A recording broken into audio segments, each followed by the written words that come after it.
Assalamualaikum warahmatullahi wabarakatuh. Saya Lisa Octavia Insani, Prodi D3 Keperawatan tingkat 3A, Stikes Wijaya Husada Bogor. Hari ini saya akan melakukan tindakan pemeriksaan fisik pencernaan. Sebelumnya saya akan menjelaskan terlebih dahulu pemeriksaan fisik pencernaan, yaitu prosedur pemeriksaan meliputi inspeksi, auskultasi, perkusi, dan palpasi pada sistem pencernaan pasien. Tujuannya untuk mengetahui apakah ada gangguan atau kelainan pada sistem pencernaan pasien. Yang kedua, untuk menunjang data guna penegakan diagnosa. Yang ketiga, untuk mengetahui kondisi terkini dari si pasiennya.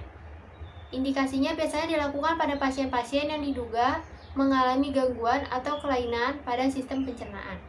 Sebelum kita melakukan tindakan, kita seperti biasa membaca terlebih dahulu catatan keperawatan si pasiennya, meliputi identitas dan informasi lainnya agar tidak terjadi kesalahan saat melakukan tindakan. Yang kedua, ada persiapan alat. Pada pemeriksaan fisik sistem pencernaan ini, alat yang dibutuhkan ada APD untuk kita sendiri, ada handscoon, ada masker. Setelah itu ada hand sanitizer untuk cuci tangan, ada bengkok, ada pen light atau senter, terus ada stetoskop untuk auskultasinya, terus ada bak instrumen. Di bak instrumen ini isinya ada kaset steril yang nantinya fungsinya itu untuk mempalpasi si daerah lidahnya, terus ada tong spatel, terus ada garam, gula, dan juga kopi. Garam, gula, dan juga kopi, mereka ini digunakan untuk tes pengecapan pada bagian si lidahnya. Selamat pagi Bapak, saya perawat Elisa. Pagi ini saya akan melakukan tindakan pemeriksaan fisik pencernaan ya Pak. Tujuannya untuk mengetahui perkembangan Bapak seperti apa atau ada gangguan atau kelainan pada saluran pencernaan Bapak. Waktunya 10-15 menit Pak dilakukan di sini. Apa Bapak bersedia? Sedia. Ini dengan Bapak Guntur? Iya. Baik Pak, saya akan persiapkan alatnya terlebih dahulu. Setelah kita berkomunikasi kepada pasien, kita dekatkan alat. Setelah itu kita mencuci tangan.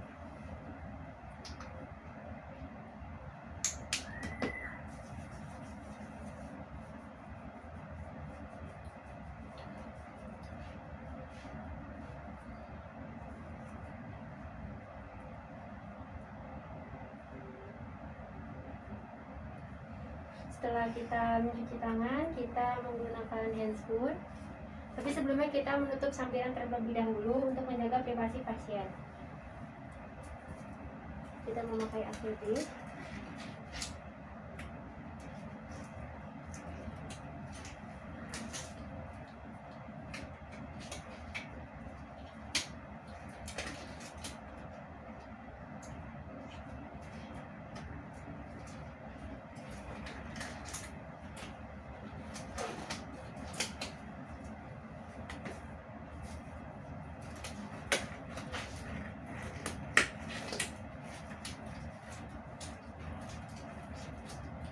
Setelah itu kita lakukan pemeriksaan.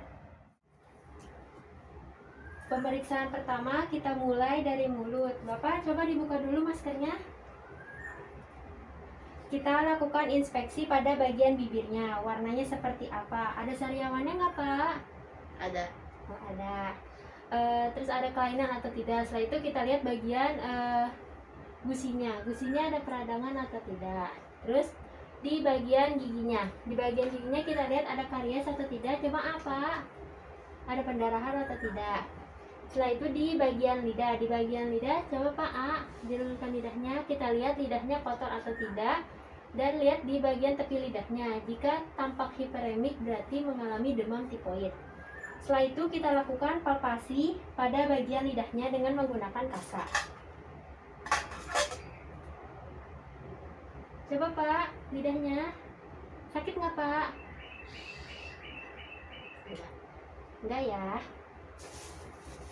Nah, setelah kita melakukan palpasi pada lidah, kita lakukan cek pengecapan pada lidah dengan menggunakan 3 bahan, yaitu gula, garam, dan juga kopi untuk menunjukkan apakah bintil-bintil perasa itu masih berfungsi dengan baik atau tidak. Di pemeriksaan faring ini kita lakukan inspeksi pada bagian orofaringnya, ada peradangan atau tidak.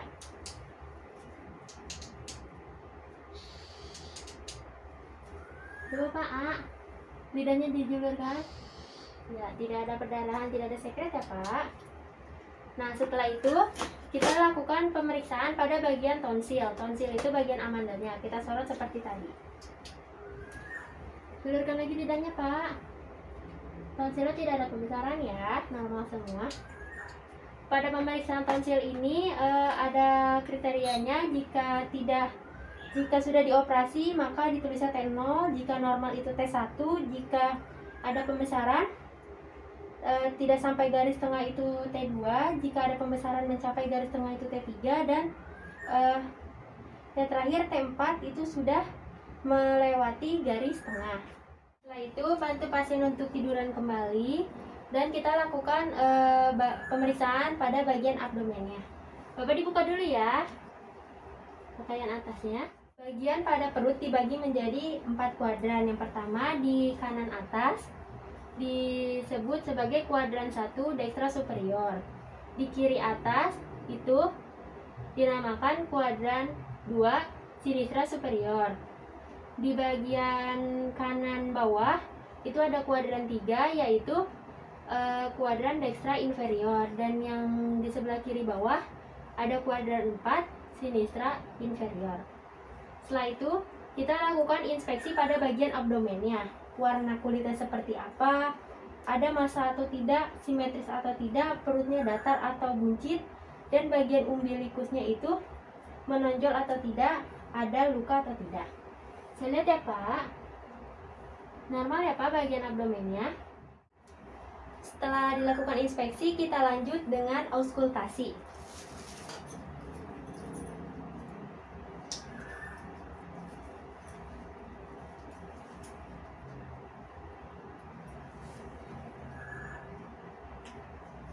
Kita lakukan auskultasi di masing-masing kuadrat, yaitu 1 menit untuk mendengarkan bising ususnya. Maaf ya Pak.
Jika sudah dilakukan pemeriksaan atau auskultasi pada bising ususnya, kita gabungkan dari masing-masing kuadran. Normalnya itu pada dewasa 5-35 kali per menit. Setelah itu kita lakukan perkusi. Perkusinya itu sama seperti tadi di 4 kuadran. Kita lakukan perkusi ya.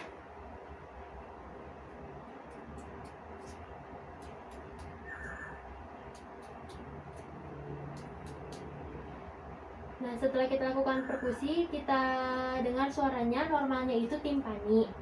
Lalu kita perkusi bagian ginjal. Kita anjurkan si pasiennya untuk duduk. Pak, duduk lagi Pak.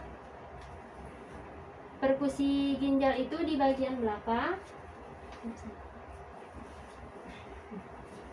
Tegak Pak. Kita lakukan perkusi. Sakit nggak Pak? Tidak. Nah, setelah dilakukan perkusi, anjurkan pasien untuk tidur lagi. Tidur lagi ya Pak.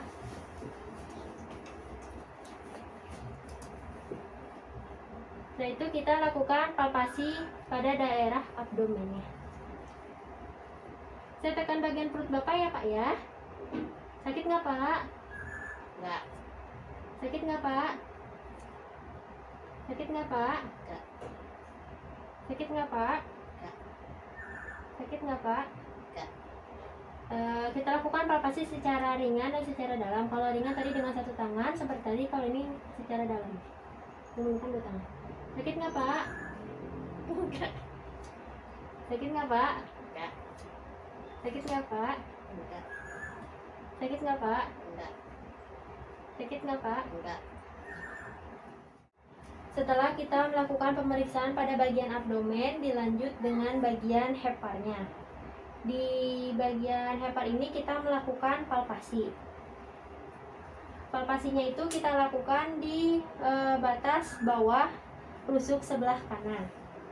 Kita tekan, kita palpasi. Setelah itu anjurkan pasien untuk tarik nafas secara dan rasakan batas heparnya. Ada pembesaran atau tidak? Bapak tarik nafas Pak. Nah, ada nyeri nggak Pak? Enggak ada. Nggak ada. Jika misalnya saat kita melakukan palpasi hepar ini, heparnya teraba, kita catat ukurannya dalam ukuran senti ataupun dengan menggunakan jari. Terus keras lunak atau biasa pada bagian si heparnya. Terus tepi heparnya tajam atau tumpul, terus permukaannya itu rata atau benjol-benjol, dan adanya nyeri tekan atau tidak. Hepar membesar jika terjadi bendungan karena dekompensasi kordis. Yang kedua, ada malnutrisi. Yang ketiga, ada gangguan fungsi hati. Dilanjut ke pemeriksaan lien. Pemeriksaan lien ini dilakukan dengan palpasi bimanual, yaitu dengan menggunakan dua tangan. Pertama, kita tekuk dulu kedua kaki pasien. Bapak coba ditekuk kakinya dua-duanya. Terus tangan kiri perawat menyangga bagian bawah rusuk kiri, maaf Pak, dan yang tangan kanan dari depan, maaf, ya, turun. Nah terus setelah itu kita lakukan palpasi. Bapak tarik nafas ya. Sakit nggak Pak? Enggak. Enggak. Pada pemeriksaan lien ini, jika ada pasien dengan lien yang membesar, palpasinya ini harus hati-hati karena akan menyebabkan ruptur lien. Dilanjut dengan pemeriksaan pada titik McBurney, yaitu garis yang berada dari umbilikus ke sias kanan. Dari umbilikus ini ke sias kanan, luruskan Pak. Dari umbilikus ke sias kanan, berarti di daerah sebelah sini kita akan lakukan palpasi. Bapak tarik nafas Pak. Sakit nggak Pak? Enggak. Biasanya untuk titik McBurney ini dilakukan pada pasien-pasien yang mengalami indikasi appendicitis. Lalu dilanjut dengan bagian ginjal. Di bagian ginjal kita lakukan palpasi dengan tangan kiri berada di bawah panggul. Maaf ya Pak. Dah. Setelah itu tangan kanan berada di dinding perut pada garis midclavicula, tepi bawah batas kosta. Terus anjurkan pasien menarik nafas panjang. Tarik nafas panjang Pak. Dah, buang. Sakit nggak Pak? Enggak. Setelah itu kita tanyakan apakah selama palpasi itu mengalami nyeri tekan atau tidak.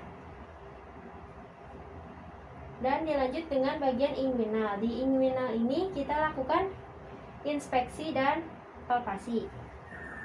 Kita tutup dulu bagian atasnya. Untuk pemeriksaan inguinal ini kita melepas dulu bagian celana si bapaknya. Setelah itu kita inspeksi apakah ada pembesaran atau tidak, adakah kelainan atau tidak. Di bagian palpasinya juga kita pegang bagian inguinalnya, adakah nyeri tekan atau tidak, dan adanya massa atau tidak. Setelah itu kita rapihkan alat.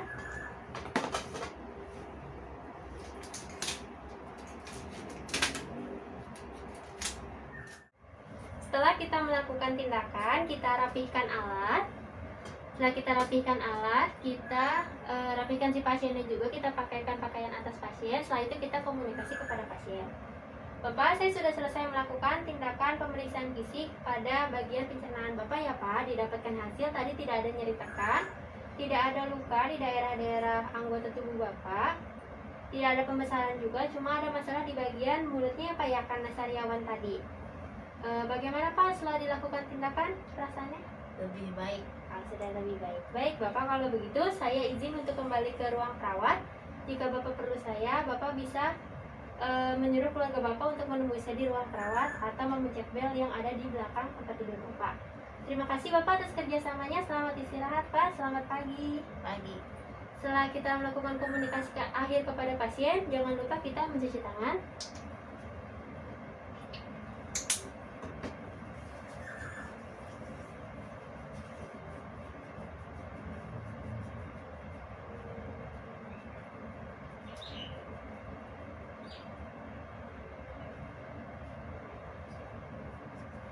Setelah kita mencuci tangan, kita dokumentasikan tindakan meliputi waktu dan tempat, respon pasien selama tindakan seperti apa, dan hasil pengkajian pemeriksaan fisik yang telah dilakukan. Sekian dari saya, video tindakan keperawatan pemeriksaan fisik pencernaan. Kurang lebihnya mohon maaf, semoga bermanfaat. Wassalamualaikum warahmatullahi wabarakatuh.